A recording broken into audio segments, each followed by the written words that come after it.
Ang susunod na programa ay nagpapatuloy dahil sa ating mga partners and supporters ng Greg Durante Ministry.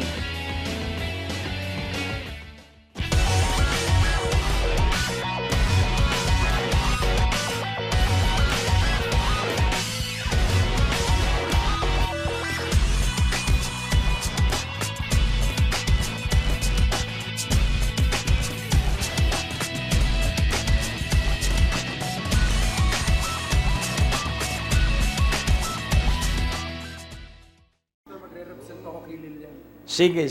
Yung lahat ng may sangla. Hukasakido kukusukurulalakiana. Sige po, huwag kayong mahiya. This is your night. After offering, there is a miracle afterward. Amen? In the mighty name of Jesus. As it is written, sangayon sa nasusulat, kayo'y pinalaya sa utang. At sa makapangyarihang pangalan ni Jesus, tanggapin ninyo ang kapangyarihang mula sa langit at magkaroon kayo ng paglaya sa utang at matubos ninyo ang lahat ng nakasangla. Iniutusan ko ang mga ministering spirits ng buong langit na dalhin ang lahat ng inyong pantubos. Ngayon din, sa pangalan ni Jesus, at ang lahat ng nagniwala ay tumanggap. Sumigaw kayong nakatayo ng Amen. Amen. Hallelujah. Congratulations. Tapos na ang inyong pagkasangla ng mga kakasangkapang inyong. Yung lahat ng sinabi ng doktor na mamamatay na, tahali kayo. At ating kakansilahin yung deklarasyon. Hello? Narito ka, huwag kang, halika. May nagsabi ba na yung iyong karamdaman ay walang na bubuhay? Halika. Si Hezekiah ay dinagdagan ng 15 taon. Idinalangin ko ang isang babaeng patay na. At ang sabi ko sa pangalan ni Jesus, dinaragdagan ka ng buhay 15 taon. At bumangong kinabukasan yung ipinahayag ko na clinically dead. Yan po'y tiyak ko. Kaya nagbilang siya. Sabi niya, dahil ihahanda na po yung ataol, yung lahat ng pagkain sa paglalamayan, pero binuhay ng Diyos. Amen. Ang isang nakalulungkot na mata, yung katabing bata, lumipat yung espiritu ng kamatayan doon sa bata. Hindi ko na ipanalangin. Dahil ang espiritu po ng kamatayan, lumilipat yan. Kaya nga, pagkatapos po noon, nagbilang siya. At ang sabi niya, mamamatay na ako. Sabi nung anak, bakit po nanay? 15 taon na. Ang sabi ni Greg sa panalangin, 15 taon lang. Ngayon po, 93 na buhay pa. Kaya nga, pag nagustuhan mo ang buhay, daragdagan ka ng buhay ng Panginoon. So, halikayo, na nangangamba na baka mamatay ka na. Halikayo, taalisin natin yung espiritu ng pangamba. Wala ba? Walang natatakot na. So, sa pangalan ni Jesus, salamat. Pag sinabi mo, Diyos ko, iniibig kita, ikaw ay nagpapahayag ng himala. Amen. Sige, sabihin mo, Diyos ko, iniibig kita. So, ikaw ay nagpapahayag ng himala. Amen. Ng himala. Amen. Ng himala. Amen. Ng himala. Amen. Oh, purihin ng Panginoon. Kaya yung inyong ipinahayag sa inyong pagkakaloob, sa pangalan ni Jesus, mangyari ang inyong sinabi. Sa pangalan ni Jesus, tinanggap na ninyo ang inyong sinabi. Sa pangalan ni Jesus, kayo ay napagpala na dahil iyong sinabi. Oh, purihin ng Panginoon. Ang basbas ng pagpapala ng Diyos ay mapa sa inyong buhay dahil sa inyong offering. In Jesus' name, and everyone shout, Amen. Bukas ang iyong tenga't mata. Hihinga ka, kaya 2 butas ng iyong ilong. So, ang iyong laging pipigilan ay bibig. Kaya isa lang ang bibig eh. 2 tenga, makinig kang lagi. Huwag kang magpapasya agad. 2 mata, medyo mag-observe ka sa paligid at sa Biblia. At huminga ka. Dahil pag kinulang ka ng hangin, maninikip ang iyong dibdib. Kaya ulitin kong muli, dalawa ang tenga mo, dalawa ang butas ng ilong mo, katulad ko, at dalawa ang mata natin, iisa ang bibig. If you will control your mouths and concentrate on listening, maririnig mo po ang boses ng Diyos. Amen. It's always by the power of the Holy Spirit. Basta laging tandaan mo, maginhawang mabuhay sa ibabaw ng lupa. Aywan ko po, wala akong ka-stress. Pirma lang ako ng pirma ng cheque. At sabi ko, Lord, nung isang araw, 26 years na ako na naghahabol dahil last Monday, nakapila ako. Kailangan pondohan ko ng 4,000 dahil mape-penalty ako. Sabi ko, Lord, 26 years na po ako, naghahabol pa rin ako. At marami pang pinipirmahan na malalaking pondo. Pero nagbago ang ihip ng hangin ngayon. Nauuna na yung pera kaysa kakapusan. Kaya nadama ko na ito ay month of marching order for harvest! For harvest! Kaya Panginoon, salamat po sa iyong kabutihan, sa iyong kalwalhatian, in Jesus' name. Kaya yung pambayad na cheque dun sa hardware, dahil tinatayo po natin yung ating building para sa mga mananalangin, dumating na po yung pondo. Amen. Hello? Kaya nga po, pagsunod lang sa Diyos, sabihin mo, ang pera hindi problema. Ang pera ay solusyon. At kung titingnan po natin ang natural, marami ka pong makikitang wala. Pero sa supernatural, makikita mo po yung wala sa natural. Manalangin tayo sandali. O Diyos, aming Ama, Ikaw ang may likha ng lahat. At kahangahangang Ikaw ay sambahin, magpakailanman at magpasawalang hanggan. At kami ay nasa revival para umunlad ang iyong pagsama ng makapangyarihang presensya sa amin. Ang kawalan, ang kakapusan ay pagkakataon mo para gumawa ng kasobrahan. Kaya hinahayaan ka namin na gumawa ng himala sapagkat ito ang palatandaan ng iyong pagsama sa iyong mga anak. Ikaw ay Diyos ng mga himala at kami anak ng Diyos ng mga himala. Kaya ang himala ay normal sa araw-araw naming buhay.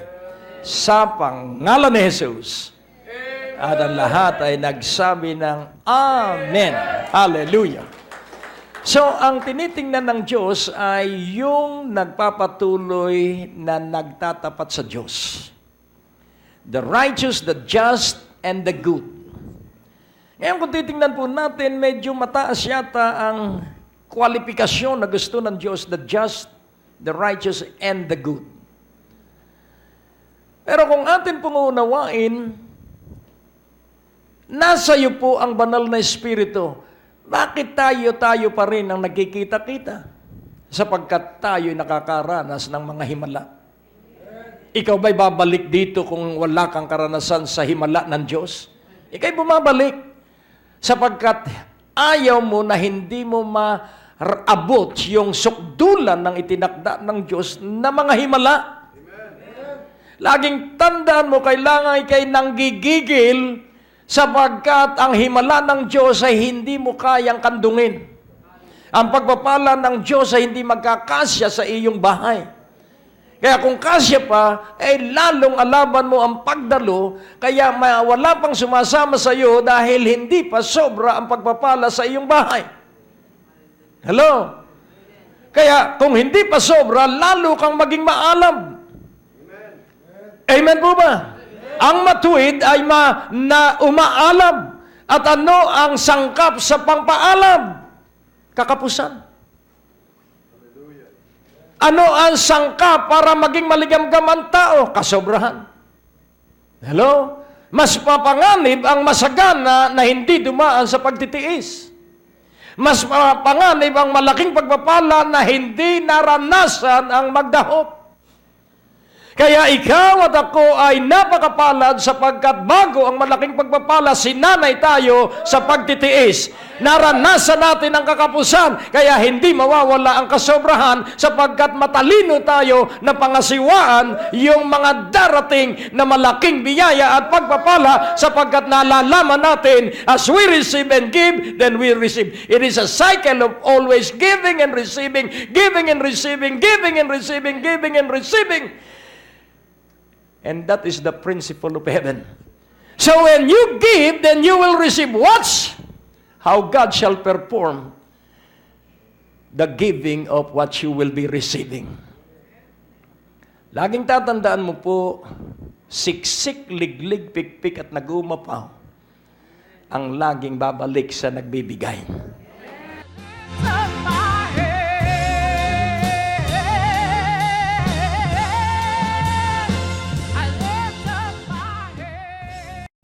Medyo amazing po, medyo sobra-sobra po yung mga unang patotoo, pero alam ko pong walang sobra sa Panginoon. Lahat ay pantay-pantay sa Kanya. Nais ko na po magpasalamat sa Panginoon, sa buhay po ni Bishop Greg Durante, ni Mami Alita, mga kapatiran na nakakaalam po nung naging mga dalahin ko later, nung mga nakaraang araw. Dahil po yung mister ko na detect po siya na may prostate. Ang findings po for operation, since December po kasi, yun na po yung findings. Pero umiinom po siya ng gamot na sabi ng doktor, yun na yung pinaka-latest na malakas na gamot. Pero after 2 months po, imbis pong lumiit, palaki po siya. Kaya sabi nga ni Sister Sarina, baka naman daw yung gamot, pampalaki para ma-operahan. Pero siyempre po, joke lang po yun. Ngayon po, inanuhan po siya ng yun na po yung findings na kailangan po for operation kasi baka daw pumagising isang araw, hindi na po siya makakaihi kasi may residual na siya na 23% yung hindi na lumalabas.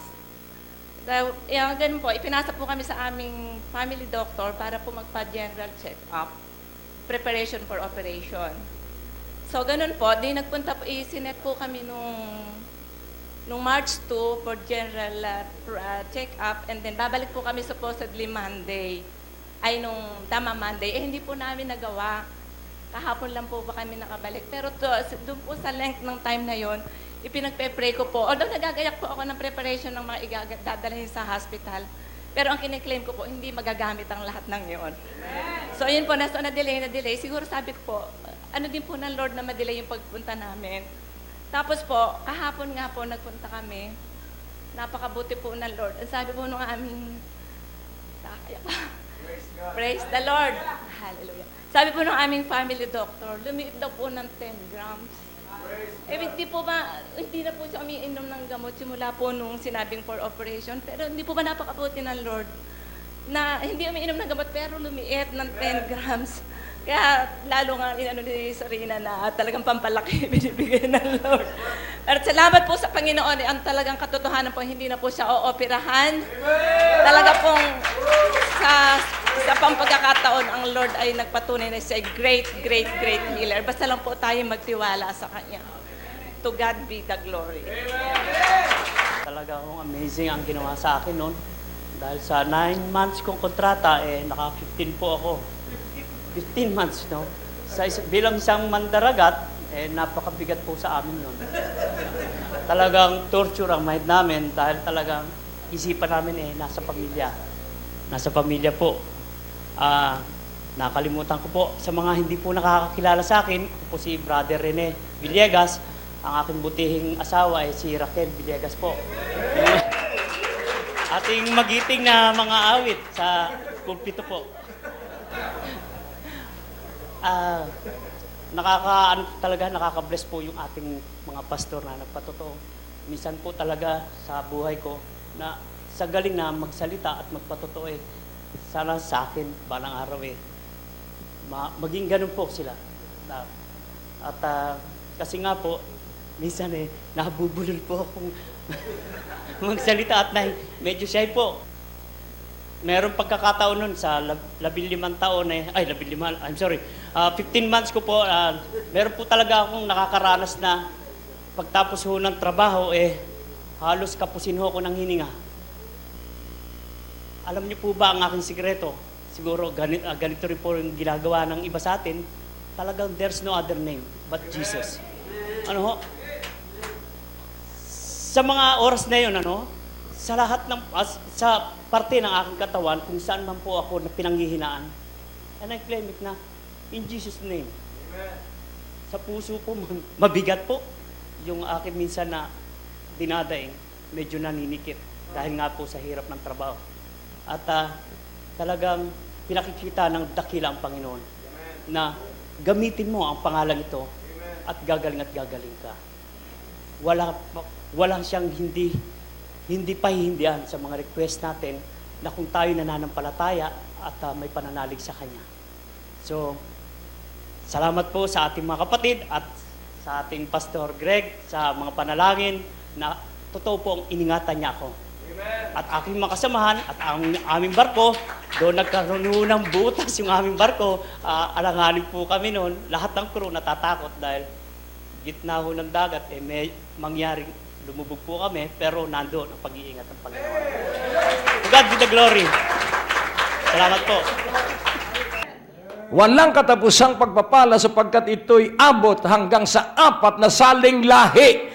Amen? Kaya nga, unawain natin ang unang nagpakita ng espiritu ng pagbibigay ay ang Diyos sapagkat siya ang naglikha at siya ang gumawa at siya ang nagpala sa kanyang mga nilikha at ikaw ay nilikha, ako'y nilikha, kaya tayo'y pinagpala at ang lahat ng nasa atin ay bigay sa Diyos. Kaya ang sabi ni David, ano ang iaalay ko sa iyo? Wala akong pag-aari, lahat ng nasa akin iyo, kaya ang nasa akin mula sa iyo, ibinabalik ko sa iyo. At lalo siyang pinayaman ng Diyos. The more you hold to the blessing of God, lalong naghihirap ang isang tao na nakatikom ang palad. Huwag kang magsisi sa iyong kabibigay na hindi pa bumabalik ang iyong ibinigay sapagkat nag-a-accumulate po yung iyong ibinigay at sa takdang panahon, grabe po ang tubo ng iyong mga binigay. Ito'y mag-a-accumulate, ito'y mag-a-appreciate. Kaya huwag mong ikalungkot. Dahil napakalaki ng babalik sa iyo. Totoo ang salita ng Diyos. Ang iyong ibinigay ay iyong tatanggapin. Ang hindi mo ibinigay, mawawala. Hello? Ano ba ang pananampalataya? Naniniwala ka sa wala. Tingnan mo ang iyong katabi. Tanungin mo uli siya. Ano ang wala sa iyo? Sabihin mo, sa pangalan ni Jesus, ipinapahayag ko na magkakaroon ka nung wala sa iyo. You have to be bold. Amen? Pagkausap mo, mahirap ang buhay. Sabihin mo, sa pangalan ni Jesus, ginagapos ko ang kahirapan sa iyong bibig. Ang kahirapan nasa bibig lang. Ang kasaganaan nasa labi din. Makikita mo ang taong nahihirapan sa buhay, laging mariringgan mo siya ay mahirap ang buhay, napakahirap matulog, nakahirap gumising. At pag minsan patamad ng kumain dahil mahirap din ngumuya. Bakit? Dahil ang kanyang sistema ng pananalita ay puro mahirap, pero ikaw ay puro maluwag, ikaw ay puro masagana, sapagkat naniniwala ka na ikay malusog dahil sa Diyos, na ikay pinagaling dahil sa Diyos, at para sa Diyos. Hallelujah! O purihin ng Panginoon. Sabihin mo, ang Marso ay buwan ng pag-aani at paggapas. Hindi ganyan ang mga sabik. Hello? Kaya nga, ulitin kong muli, ilan ang butas ng ilong mo? Ilan ang tenga mo? Ilan ang bibig mo? Ilan ang mata mo? Alin ang madalas mong gamitin? Kaya nga sabi, be quick to listen, slow to speak, slow to become angry. Kaya maraming magagalitin at nai-stroke dahil inuunay pagsasalita. Hello? Inuunay paghatol at paghusga. Yang bibig mo ay bukal ng malinis na tubig. Hindi pwedeng magsabay ang maalat at ang tabang na tubig. Hello? Ay hindi pwedeng magsama ang galit at ang pag-ibig. Kaya anong bukal na nasa iyo? Bukal ng buhay, bukal ng tubig. Kaya nga po ating unawain, ang problema po ng mga tao mula Genesis ay matabil na dila. Magsiyasat ka po. Bakit ka nalugi? Kadalasan po tayo'y nabibigo dahil akala natin ay maganda yung ating gagawin. Pero ang sabi po ng kasulatan, merong landas na parang tama sa paningin ng tao, ang dulo ay kamatayan.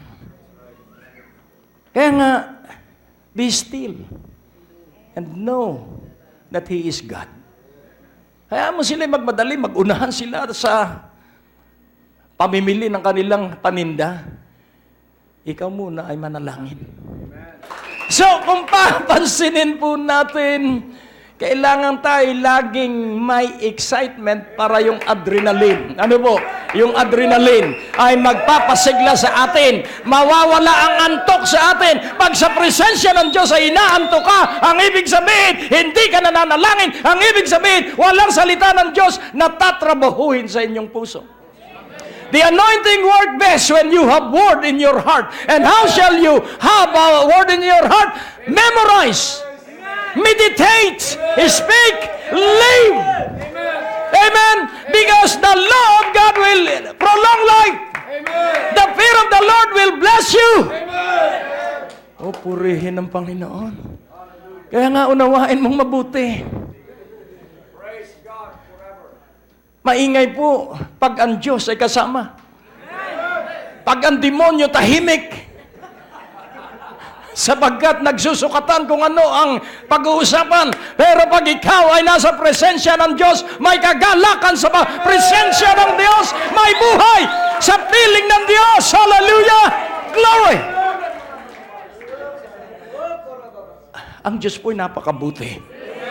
Kaya bago simulan ang simbahan, ang sabi ng Panginoon, laging inyong tatandaan yung bago siya mabayubay sa krus at yung pagkatapos na mabayubay siya sa krus. Ang sabi ron, ang espiritong ito hindi aalis. At demonyong espiritong ito hindi aalis kung hindi kayo mag-aayuno.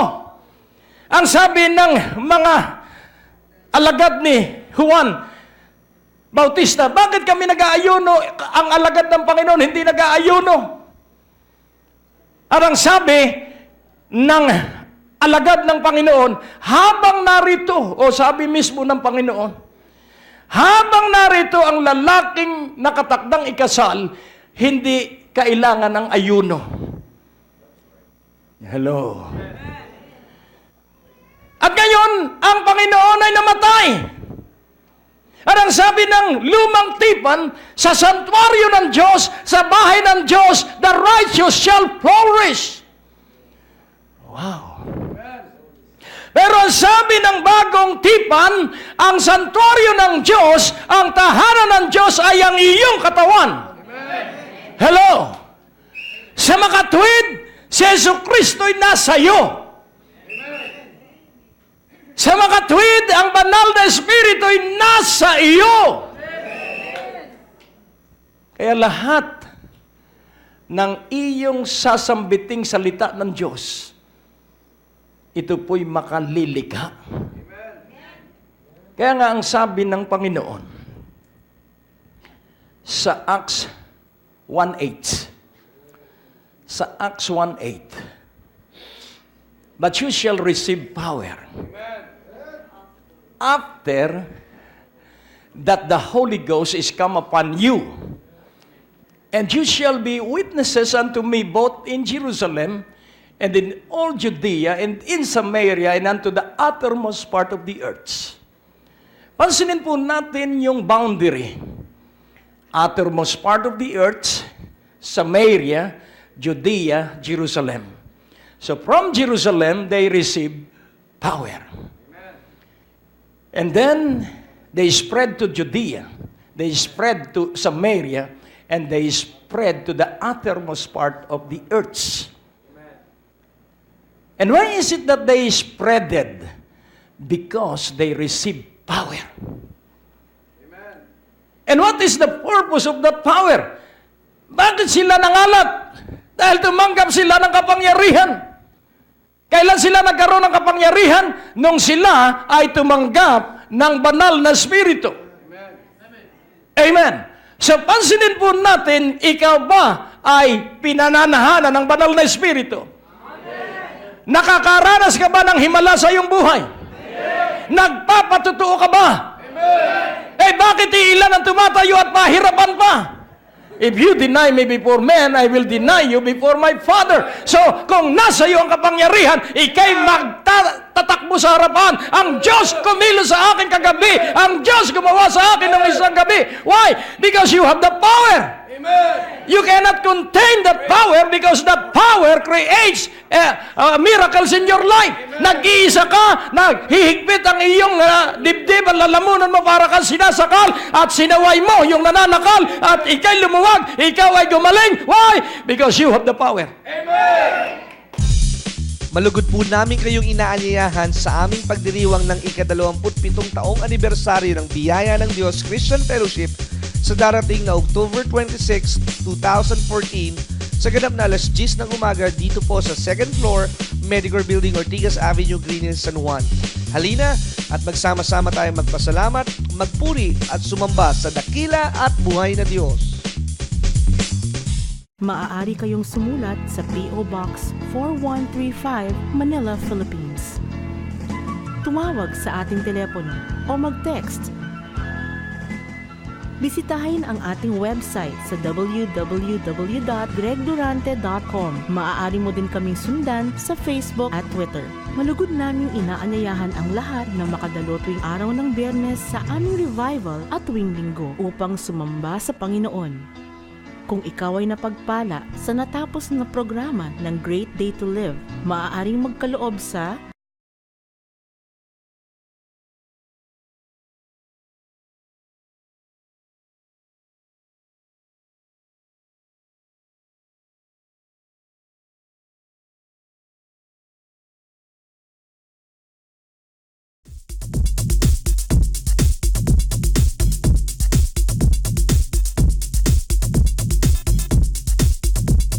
O purihin ng Panginoon.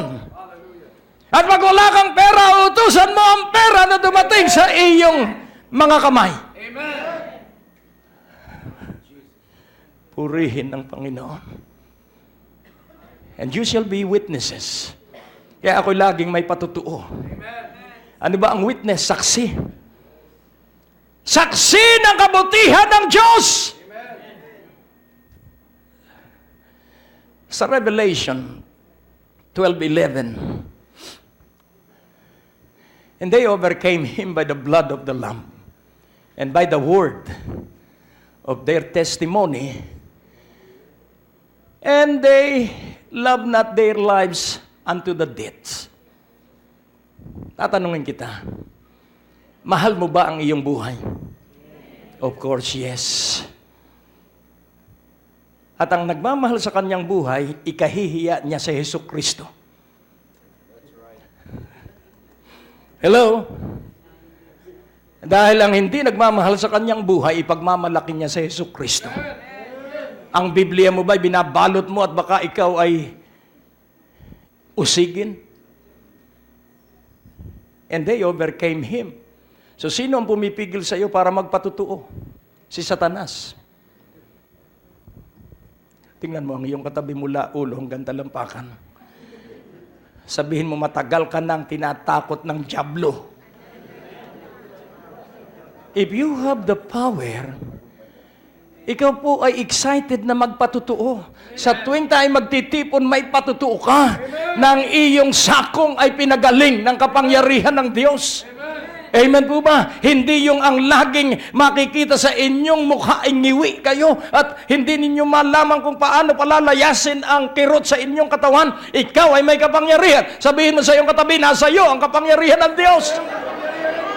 Kaya gamitin mo yung kapangyarihan. Palayasin mo ang sakit sa iyong katawan sapagkat hindi yan karapat-dapat sa iyong katawan. O, purihin ng Panginoon. Ika'y pinalaya sa kahirapan, kaya ang iyong ipahayag, ika'y mayaman dahil kay Hesus Kristo.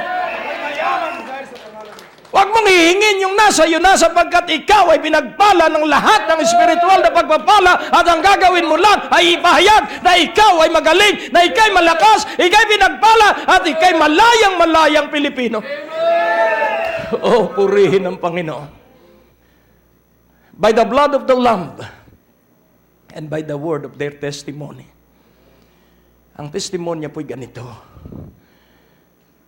Si Jesus, pinagaling ako kagabi.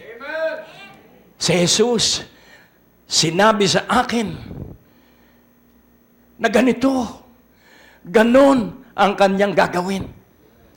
So yun po ang testimony. Yung sinabi sa iyo ng Panginoon at iyong isinagawa. At hindi mo iibigin ang iyong sariling buhay. Hindi mo iisipin na baka ikay pagtawanan dahil maliit yung himala mo. Pag hindi mo ipinatutuo yung maliit mong karanasan sa himala, hindi ka makakaranas ng malaking himala. Sapagkat ang tapat sa maliit ay magyayabang sa malaki. Amen po ba? Kaya kung maghihintay ka ng malaking himala, walang maliit na himalang mangyayari sa inyo sapagkat ang malaki galing sa maliit. Tatanungin kita, ikaw ba'y binata na agad nung iluwal ng iyong nanay? Hindi po. Kiti-kiti nga tayo nagsimula eh. Nakukuha niyo? So, dahan-dahan po tayo lumalaki. Ganon din po ang himala. Kung ano ang totoo sa natural, yun po'y totoo rin sa espiritual. Kaya nga, kung atin pong titingnan, you are witnesses. Kayo ay mga saksi. Amen? So, paano ka magkakaroon ng karanasan? Kapag ikaw ay naging maalab sa pakikipag-ibigan sa Panginoon. Kaya nga, kung titingnan po natin, and they overcame Him. So, ibig sabihin, mayroong pumipigil sa atin para hindi tayo magpatutuo, para hindi natin sabihin ang mga ginagawa sa atin ng Panginoon. Pero laging tatandaan mo, the blood of the Lamb is mightily in our life. Ano po ba yung blood of the Lamb? Yun po yung inialay na pantubos sa atin. Kordero ng Diyos na nag-aalis ng mga kasalanan. Kaya ikaw at ako, wala nang kasalanan. Dahil tinakpan na yung atonement po ay pagtatakip.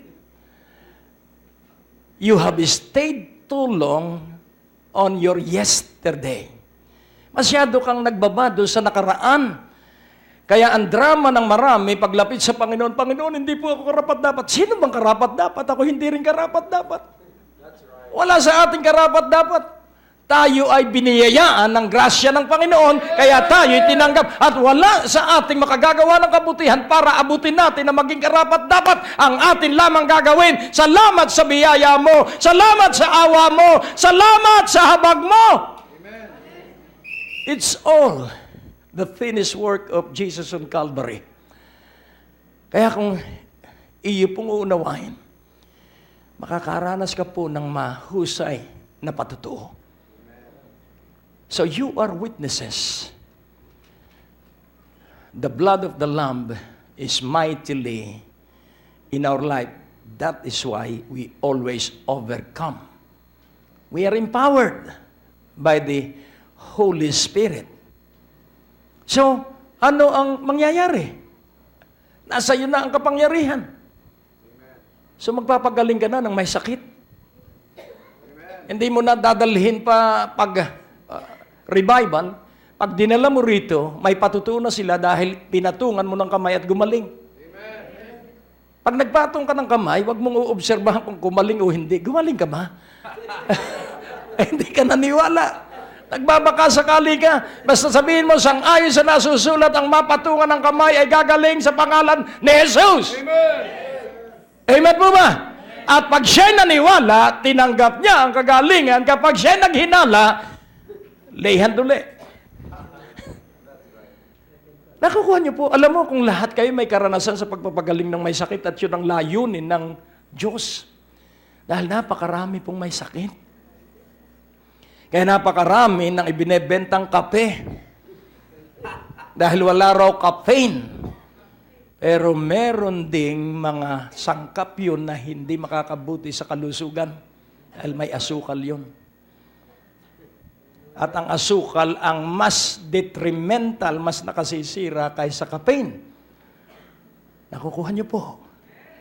Kaya nga, iwasan mo parehas kahit nasabihan herbal coffee, kahit nasabihin pa na merong yung mga red, yung inihahalo.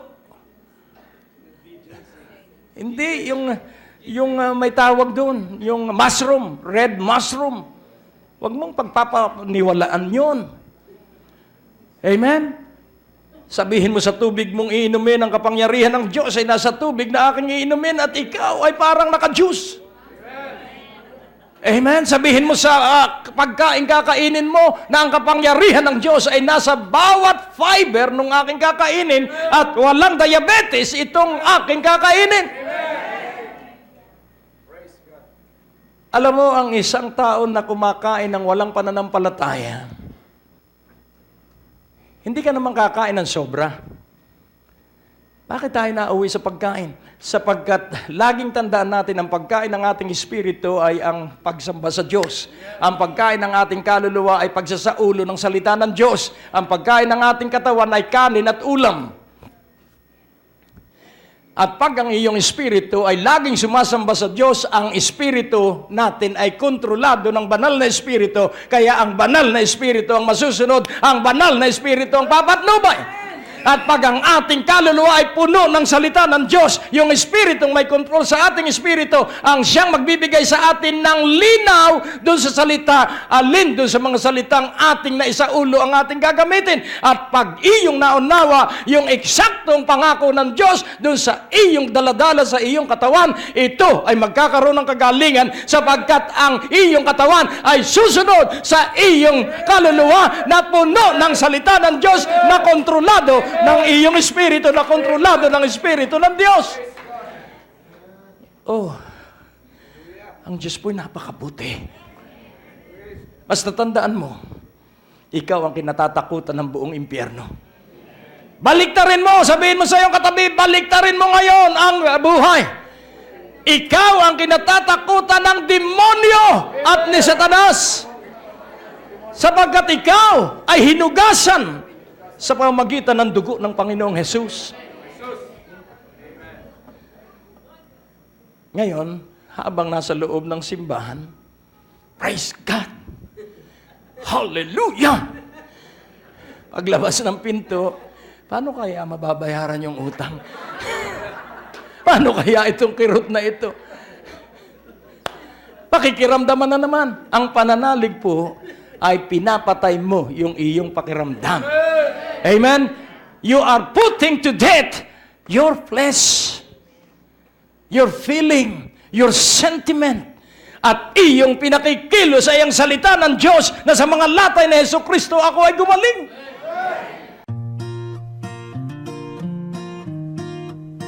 May mga na-miss ka bang broadcast ni Pastor Greg? Huwag malungkot, maaari mo na itong balikan sa pamamagitan ng pag-log on sa www.greglorante.com. Doon sa ating website, i-click lamang ang mga video preachings na nais mong mapakinggan, English o Tagalog o anumang mga title na nais mong panoorin at 24 hours, 7 days a week, mapapakinggan at mapapanood mo si Pastor Greg. Naniniwala kami na sa pakikinig ng salita ng Diyos, nandoon ang paglago at pagunlad ng inyong mga buhay at mararanasan ninyo ang biyaya ng ating Panginoon. Malugod po namin kayong inaanyayahan sa aming pagdiriwang ng ika-27 taong anibersaryo ng Biyaya ng Diyos Christian Fellowship sa darating na October 26, 2014 sa ganap na alas 10 ng umaga dito po sa 2nd floor, Medicare Building, Ortigas Avenue, Green Hills, San Juan. Halina at magsama-sama tayong magpasalamat, magpuri at sumamba sa dakila at buhay na Diyos. Amen po ba? Alam mo, kung maniniwala ako sa pakiramdam, dahil nag-aaral po ako ng anatomy of the body, bagamat bahagya lang, nag-aaral din ako ng mga aklat tungkol sa ano ba ang mga symptoms ng iba't ibang uri ng sakit. At nararamdaman ko yon, at dahil ako'y may kaunting kaalaman, yung pakiramdam ng kaunting kaalamang yun, dinadala ko sa Panginoon at aking ipinapahayag sa dinig ng mga nasa paligid na espiritu na hindi ako takot mamatay sapagkat nung araw na ako'y maborn again, patay na ako. Amen. Hello? Amen. Hello? Amen. At dahil patay na ako, wala na akong paki sa kamatayan sapagkat hindi na ako pwedeng mamatay. Ang mamamatay na lang sa aking katawang lupa. Pero hindi ang espiritu at kaluluwa. At ang buhay na espiritu at kaluluwa, ang laging hinahanap mo ay magbasa ng Biblia, manalangin, magbasa ng Biblia at magsabuhay ng salita ng Diyos. At magkakaroon ka ng malalaking karanasan. Kaya nga po kung ating uunawaan, we are witnesses. And the witness is personal. And then, you will find out that as you speak, there is mighty things that are happening. Amen. Ito po, kapag ikaw po ay pinatnubayan ng banal na espiritu at iyong inilagay sa iyong tinig, yung wala ay magkakaroon. Amen. Yung dapat mawala ay mawawala. Because you are filled with power. Sabihin mo sa iyong katabi, you are filled with power. You are blessed with all spiritual blessings. And nothing can separate you from the love of Christ. Nasa iyo yung kapangyarihan. Amen po ba? Kaya nga kung unawain natin sa Matthew 18 verse 18, nasa iyo yung kapangyarihan, nasa iyo ang authority. Amen. Kaya pag tayo nagkasundo sa mga bagay na sinasabi ng Biblia, mangyayari yung ating pinagkasunduan. Amen. Amen. Verily I say unto you, katotohanan sinasabi ko sa inyo, whatsoever you shall bind on earth shall be bound in heaven, and whatsoever you shall loose on earth shall be loosed in heaven. Pansinin po natin, bound, past tense ng paggapos, and then loose, past tense ng pagkakalag. So ano ang iyong igagapos? Kahirapan, igapos mo. Ano ang igagapos mo? Sakit at karamdaman, igapos mo. Amen. Sabihin mo, I bind you cup, I bind you phlegm, I bind you asthma, I bind you diabetes. In the name of Jesus, you are bound in heaven because Jesus received the 39 stripes. Amen. Because Jesus borne our griefs. Amen. Jesus take away our sicknesses. Amen. And by His stripes. Amen. Ang lalabo ang iyong mata. Pag lumapit ka sa doktor, sasabihin glaucoma. Pag lumapit ka sa doktor, operasyon. Hello. Hindi pwede ang medication dahil maliit ang kanilang consultation. Pero pag operasyon, hello, wala na ngayon, bihira na ngayon ang doktor na nagsusubasta ng, bibigay ng prescription na medication lang muna. Very drastic ang kanilang mga desisyon. Operasyon po yan. At pag matanda ka na, sasabihin sa'yo, hindi na pwede ang operasyon dahil matanda ka na, i-maintain mo na lang yung sakit mo. Hello? Sakit na yan ang katandaan. Huwag kang maniniwala na sakit yan ng katandaan. Wala kang Alzheimer at wala kang anumang pagkalimot ng iyong mga nakaraan sapagkat ikaw ay sakop ng mga latay ng Panginoong Hesukristo. Habang naglalakad ka, makakaramdam ka ng pananakit ng buto. Pero ang sabi ng Biblia, ang nagtitiwala sa Diyos, magiging malusog ang utak sa buto. Amen. If you trust God, then your bone marrow will be healthy. Amen po ba? Kaya ipahayag mo kung ano ang salita ng Diyos kay Hesukristo, ikay malusog, kay Hesukristo, ikay maunlad, kay Hesukristo, ikay maginhawa. So you are binding the negatives. Amen. And you are releasing the blessing. Amen. I say to you, whatsoever you shall bind on earth shall be bound in heaven. Amen po ba? Igapos mo ang kahirapan, igapos mo ang kakapusan, igapos mo ang lahat ng pwede mong maigapos na hindi umaayon sa pangako ng Diyos. At ang sabi ng verse 19, again I say unto you, ano po ang ibig sabihin ng again? Muli, sinasabi ko sa inyo. Ibalik natin sa 18. Verily I say unto you, whatsoever you shall bind on earth shall be bound in heaven, and whatsoever you shall loose on earth shall be loose in heaven. Sinasabi ko sa inyo, at sa verse 19, muling sinasabi ko sa inyo, again I say unto you, that if two of you shall agree on earth as touching anything that they shall ask, it shall be done for them of my Father which is in heaven. Amen. Kaya pag hindi pa nangyayari doon sa aking paggagapos, hahawakan ko ang kamay ng aking asawa, igapos natin sapagkat ang sabi ng verse 19, ano man ang pagkasunduan ng dalawa. Amen. Amen po ba? Kung hindi kayang mag-isa, kumuha ka ng kapanalig. Amen. Pero kailangan yung kakahawakin mo ng kamay ay naniniwala. Amen. Baka nakapikit yun at sasabihin, hindi mangyayari ito, hindi tapos ka. Hello? Kaya dadalo ka ng revival dahil pag kinahawak mo ang kamay ng katabi mo, kayo'y magkakasundo. At anuman ang pagkasunduan ng dalawa ay pagkakasunduan sa langit. Anuman ang inyong pahayag ay pararangalan ng langit. And I say unto you that if two of you shall agree on earth as touching anything, yun po'y kusa kong ginanon para kayo ay mahikayat na pwede pala ang utal na mangaral. Amen?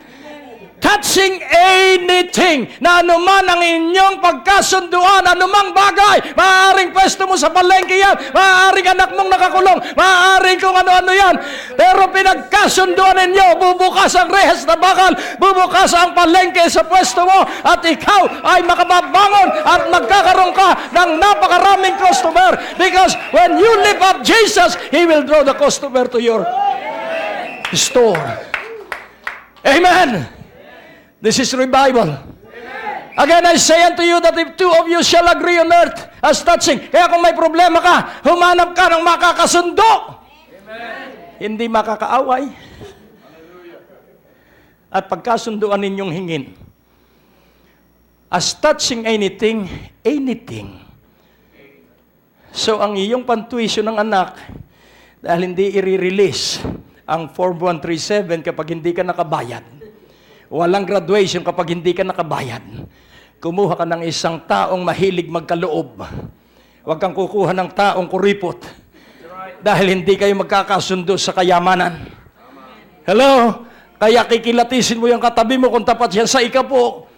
Kung hindi yan naghihimutok pag nag-second offering, sapagkat ang sabi rito, anything, hallelujah, that they shall ask, ang kanilang pagkasundo, ang kanilang hihingin.